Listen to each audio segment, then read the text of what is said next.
These are notes on congenital neuromuscular disorders and their implications on neuromuscular blocking drugs. We have both depolarizing and non-depolarizing neuromuscular blocking drugs that are of interest. The first category of congenital neuromuscular disorder is the pre-junctional disorders.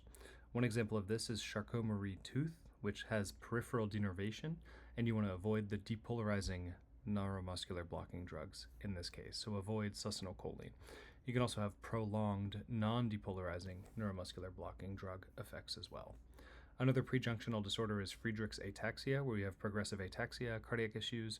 You want to avoid the depolarizing neuromuscular blockers and negative inotropes.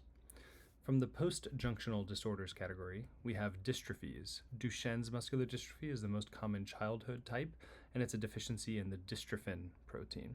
You want to avoid depolarizing neuromuscular blocking agents, and you also want to avoid volatile anesthetics because these patients are at risk for rhabdomyolysis. You want to reduce your non-depolarizing neuromuscular blocking drug dose, and you want to be careful with reversal. You should monitor for blood loss and maintain volumes. The other subcategory of post-junctional disorders is myotonia, like myotonic dystrophy. These patients have muscle wasting and incomplete relaxation. You want to avoid their triggers, which could be hypothermia or shivering, and you want to be careful with non-depolarizing neuromuscular blocking agent reversal, and you should always be watchful for cardiac conduction issues. Another myotonia is Myotonia Congenita, which is most resistant to non-depolarizing agents. These patients have a chloride channel dysfunction, and they have severe contractions that can't be relaxed by non-depolarizing neuromuscular blocking agents. You can consider sodium channel blockers for contractures. Another myotonia is another subcategory under the post-junctional disorders is periodic paralysis. There are two types of this, hyperkalemic and hypokalemic periodic paralysis.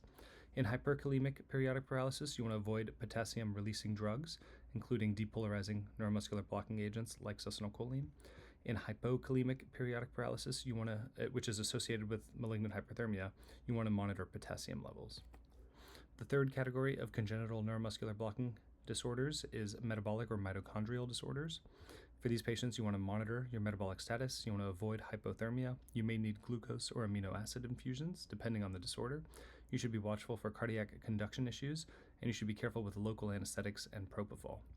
In general, some key management principles. For most conditions, you want to avoid depolarizing neuromuscular blocking drugs like succinylcholine.